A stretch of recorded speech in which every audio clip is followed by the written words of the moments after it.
윤석열 전 대통령이 법원의 구속 취소 결정으로 풀려난 지 넉 달 만에 다시 구속 기로에 섰습니다. 네, 결과를 이르면 오늘 밤, 늦으면 내일 새벽쯤 나올 것으로 보이는데요. 박성배 변호사와 함께 이슈 자세히 짚어보도록 하겠습니다. 어서 오십시오. 어서 오세요. 안녕하십니까?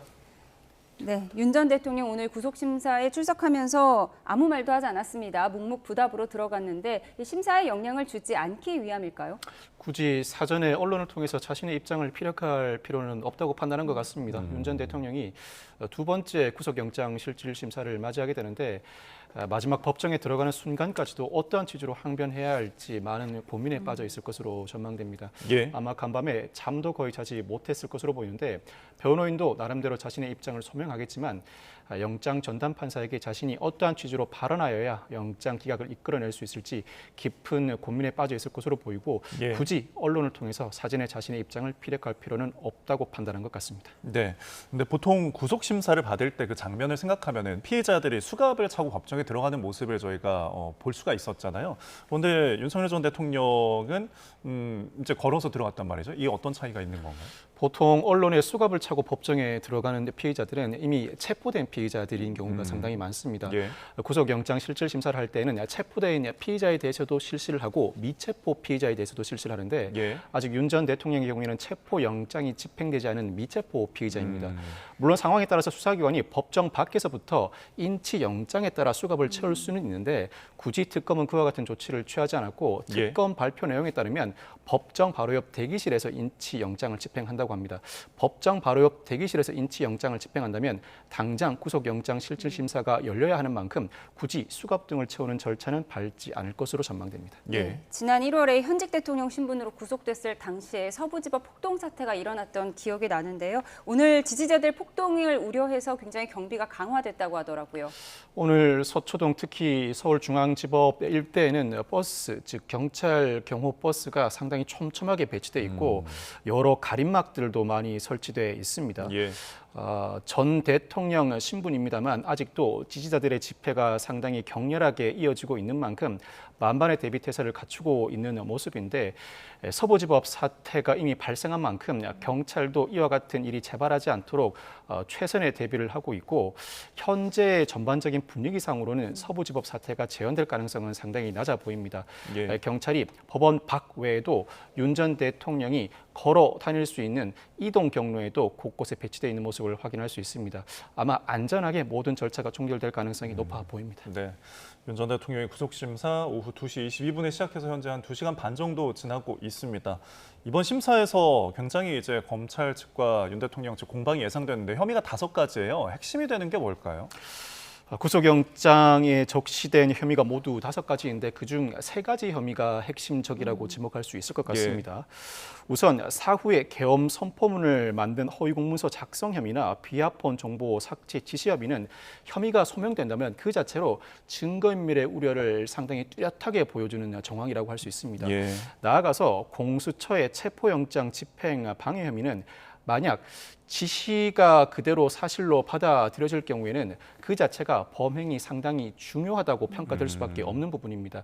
이를 두고 윤 전 대통령이 모든 계획을 사전에 계획하고 집행하는 지위에 있는 자로서 예. 체포영장 집행을 방해했다는 혐의가 소명된다면 법원 입장에서도 구속영장을 발부하지 않기가 오히려 어렵다고 할 수 있습니다. 네. 이에 따라서 사후에 계엄 선포문을 만든 허위공문서 작성 혐의나 비하폰 정보 삭제 지시 혐의는 증거인멸 우려를 상당히 뚜렷하게 보여주는 정황, 나아가서 공수처의 체포영장 집행 방해 혐의는 범죄의 중대성으로서 이들 혐의가 충분히 소명된다면 영장 발부 가능성이 상당히 높아지게 됩니다. 예, 지금 창과 방패의 싸움이 한창일 것 같은데 이 영장 심사를 위해서 특검 측은 PPT를 178장을 준비를 했다고 합니다. 이게 일반적인 건가요? 그렇지는 않습니다. 통상 수사기관이 구속영장을 청구할 때는 과거에는 굳이 검사가 영장 실질심사에 들어오지 않는 경우도 상당히 많았습니다. 기록으로만 설명하는 데 그쳤는데 예. 어느 순간 중요 사건의 경우에는 검사가 직접 나서서 특히 수사검사가 이 사건을 온전히 인식하고 있는 만큼 직접 영장 전담 판사 앞에서 사안을 설명하고 구속 필요성을 소명하는 관례가 확립돼 있습니다. 그렇다고 하더라도 PPT를 굳이 준비하지 않는 경우가 대부분이고 특검이 무려 178장에 이르는 PPT를 준비했다고 하는데 이는 관련 혐의, 즉 구속영장에 적시된 혐의가 상당히 많은 만큼 영장 전담 판사로 하여금 이해를 돕기 위해서 PPT를 다수 작성한 것으로 보이고 무엇보다도 범죄 혐의 소명이나 증거인멸의 우려, 도주 우려를 나타내기 위해서는 관련 근거를 영장 전담 판사가 정확하게 파악해야 합니다. 어디에 관련 근거가 적시되어 있으니 이를 참조하라는 의미로 전반적인 내용을 설명하는 용도로서 상당히 다량의 PPT를 준비한 것으로 보입니다. 네, 그러니까 내란 특검 측에서는 지금 이제 강조할 부분이 김성훈 전 경호처 차장이나 강희구 전 대통령실 부속실장의 진술이 좀 변화된 것, 그러니까 이 압박을 받아서 증언이 바뀔 수 있다, 이런 부분들을 좀 강조를 할 것으로 보이는 거죠. 이 부분을 두고 윤 전 대통령 측이 어떠한 항변을 할지 또 예. 영장 전담 판사가 어떠한 판단을 할지는 미지수이긴 합니다. 그렇지만 일단 특검의 설명에 따르면 김성훈 전 경호처 차장도 과거 윤 변호인이 입회했을 당시에는 윤 전 대통령에게 유리한 진술을 하다 최근 변호인 입회 없이 특검 조사를 받을 때에는 윤 전 대통령에게 마냥 유리한 진술만 한 것은 아니라고 설명하고 있습니다. 아마 김성훈 전 경호처 차장이 자신의 의도와 관계없이 변호인 입회 없이 특검의 여러 가지 질문을 맞닥뜨렸을 때는 일부 윤 전 대통령에게 불리한 진술을 감행했을 가능성도 배제하지 못합니다. 예. 무엇보다 특검 설명에 따르면 강의구 전 대통령 부속실장의 경우에는 검찰 단계에서는 실체관계에 부합한 진술을 해오다가 특검 조사 단계에서 윤 전 대통령의 변호인이 입회하자 일부 진술을 번복하거나 윤 전 대통령의 변호인이 일부 특검의 질문을 차단하는 모습을 보였다고 설명하고 있는데 아마 이와 같은 모습을 조사에 상당히 상세하게 기록해뒀을 가능성이 높습니다. 이미 네. 이때부터 조기에 윤 전 대통령에 대한 구속영장 청구 가능성을 염두에 두고 있었던 것으로 보입니다. 이와 같은 윤 전 대통령 변호인 측의 특검 질문 차단이나 진술 번복 시도를 조서에 구체적으로 남겨두고 이를 토대로 이대로 구속영장이 기각될 경우에는 윤 전 대통령을 필두로 증거인멸, 특히 관계자와의 회유나 압박을 통한 증거인멸 가능성이 상당히 높다는 정황을 제시할 것으로 전망됩니다. 그러니까 그렇게 주변인 진술이 바뀐 부분이 법원이 구속 여부를 가를 때 중요한 영향을 줄 것이다, 이렇게 보시는 거죠. 주변인들에게 영향을 미친 사안을 영장 전담 판사가 그대로 받아들인다면 이는 상당히 구속영장 발부 가능성을 높이는 요인으로 작용하게 됩니다. 네, 알겠습니다. 자, 그런데 이 지금 5가지 혐의 중에 따로 수사하고 있는 이제 외환 혐의가 있잖아요. 이게 영장 청구서에 좀 빠졌더라고요.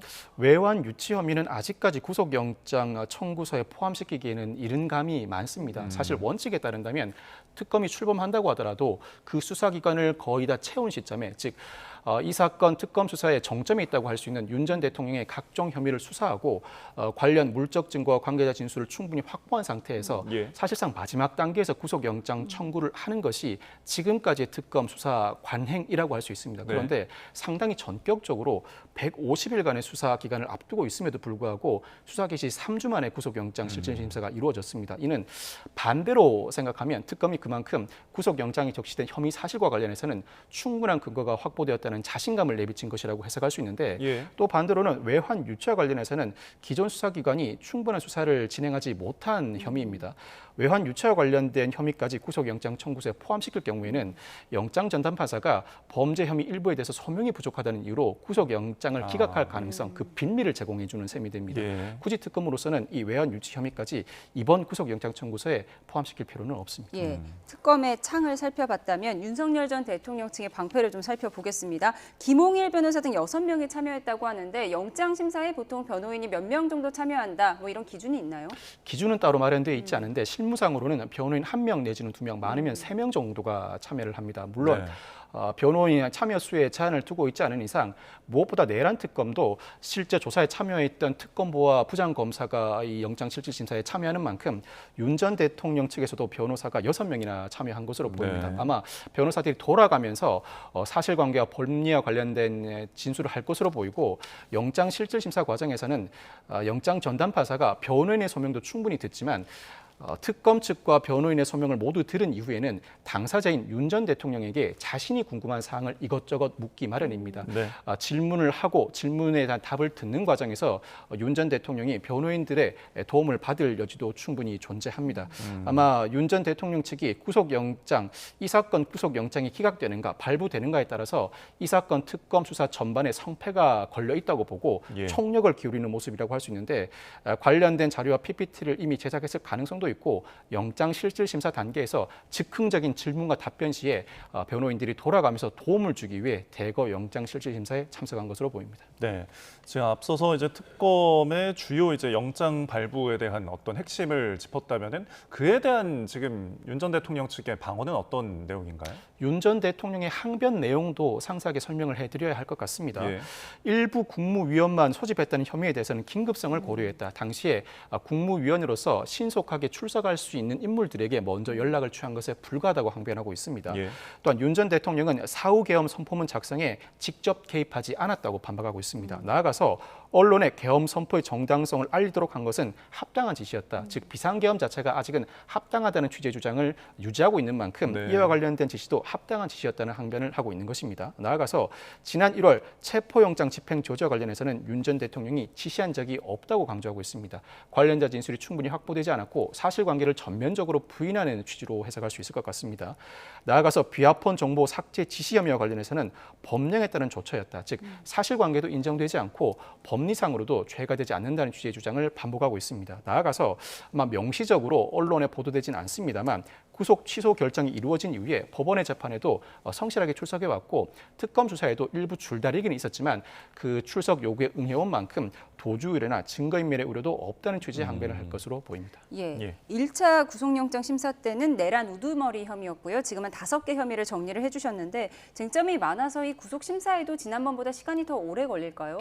지난 1차 구속영장 실질심사는 약 4시간 30분 정도가 소요되었습니다. 네. 사실 혐의 자체의 둥대성만 두고 보면 지난 구속영장 실질심사에 더 많은 시간이 소요되어야 할 것으로 보이는데 이 사건 구속영장 청구서에 적시된 혐의가 5가지로 모두 윤 전 대통령이 부인하고 있는 만큼 특검도 자신의 입장을 강변하고 윤 전 대통령에게도 충분한 방어 기회를 보장한다면 아마 영장 전담 판사가 충분한 방어 기회를 보장할 것으로 보이는데 그 과정에서 지난 1차 영장 실질심사에서보다 더 많은 시간이 소요될 가능성도 높습니다. 예.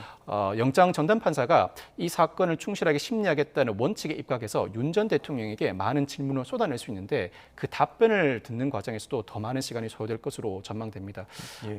영장 전담 판사의 태도에 따라서 그 시간이 어느 정도 단축될 수도 늘어날 수도 있을 것으로 보이는데 기본적으로는 지난 1차 구속영장 실질심사에 준할 정도의 시간은 소요될 것으로 전망됩니다. 네.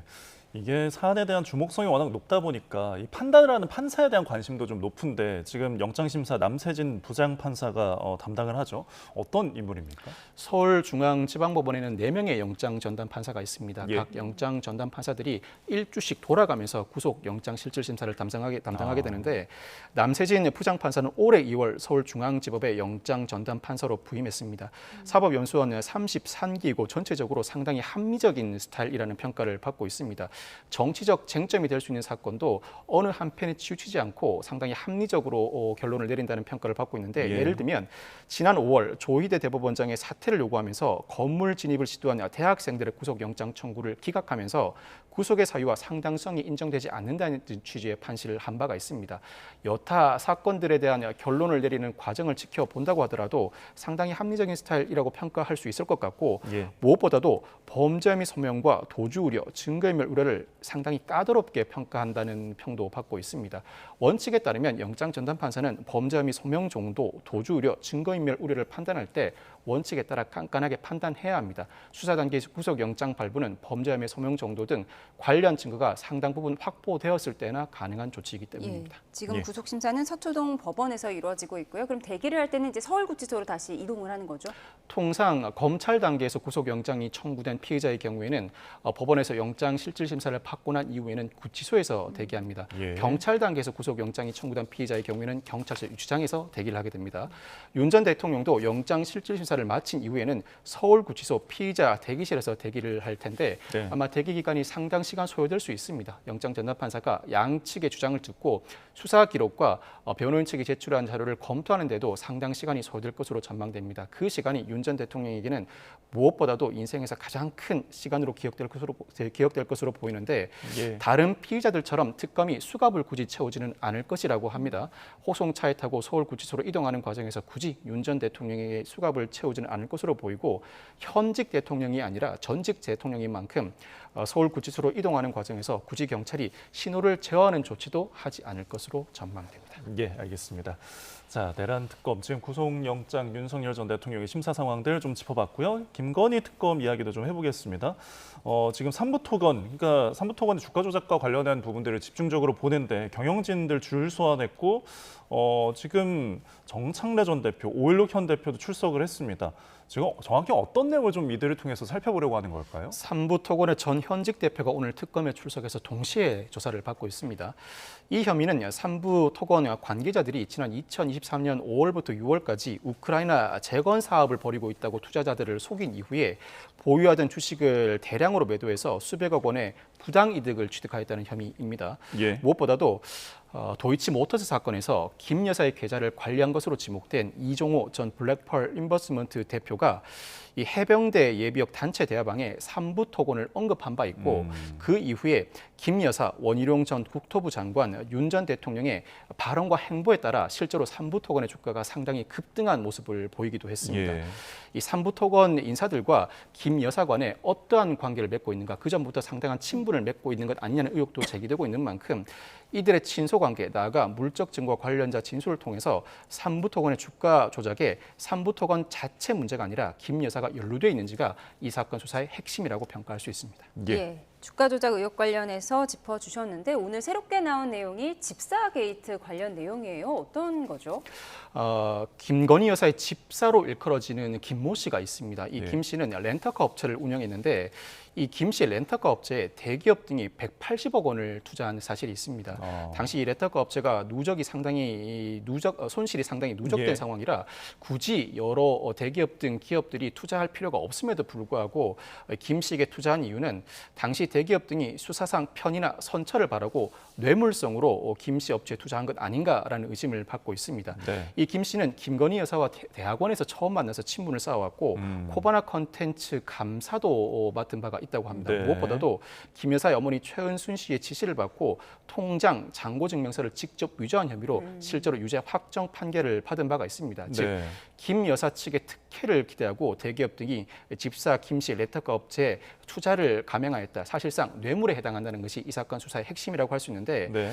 다만 특검이 이 사건 수사를 위해서 법원에 압수수색 영장을 청구했지만 일단 법원은 특검법의 수사 대상이 아니라는 이유로 영장을 기각한 상황입니다. 예.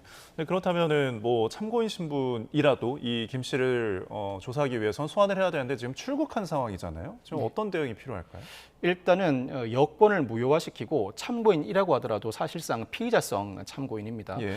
여권을 무효화하고 신병을 확보하기 위한 각종 조치, 인터폴 수배 등 경찰과 외교부의 협조를 얻어야 할 상황으로 보이는데 네. 아마 출석까지는 시간이 소요되겠습니다만 그 사이에 압수수색 영장 재청구 내지는 관련자 제출이나 임의 수사를 통해서 관련 자료를 확보하는 조치를 선행할 것으로 보입니다. 예. 상당히 의심스러운 대목이긴 합니다만 대기업 등이 연루된 사건이라 특히 대기업 등이 연루된 사건의 경우에는 대기업 관련자들을 조사하는 과정에서 예상하지 못했던 돌발 변수, 나아가서 정황이 확보되는 경우가 상당히 많습니다. 한 명이 움직이는 것이 아니라 대기업의 예. 경우에는 여러 관련자들이 움직이다 보니 그중에서 이견을 표출하거나 관련된 메모나 문자 메시지, 카카오톡 메시지 등에 혐의를 입증할 만한 단서가 포착되는 경우가 많아 강제 수사도 병행하면서도 특검이 이 사건과 관련해 여러 인물들에 대한 임의 수사를 상당 부분 강도 높게 진행할 가능성이 높습니다. 예, 수사가 예상치 못한 범위로 확대될 가능성까지 짚어주셨습니다. 그런가 하면 어제는 공천개입 의혹과 관련해서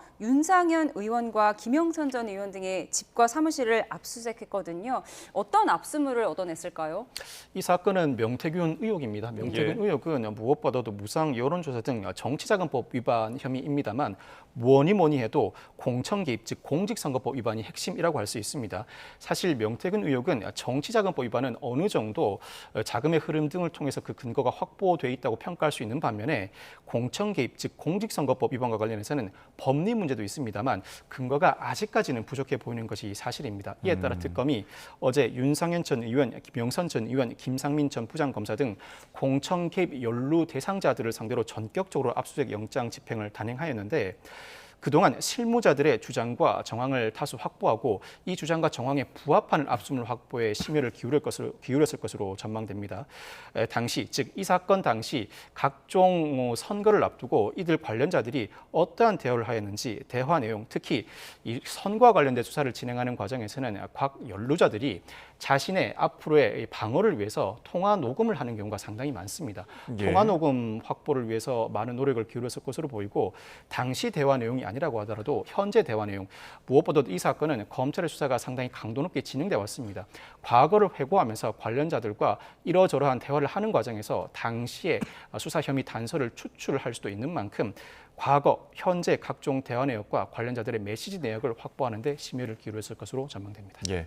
그리고 김건희 특검에서 이제 다루는 혐의들이 굉장히 많잖아요. 뭐 그렇다 보니까 경찰청이랑 강원 춘천 경찰서 압수수색 이루어졌는데 이건 어떤 걸 겨냥한 건가요? 특검이 어제 경찰청, 강원 춘천 경찰서 압수수색에 나섰는데 형식은 압수수색입니다만 실질적으로는 경찰로부터 관련된 수사 기록을 이미 제출받는 절차였습니다. 무엇보다 이 사건은 과거 통일교 간부들이 미국에서 원정 도박을 한 혐의로 경찰이 수사에 나선 바가 있습니다.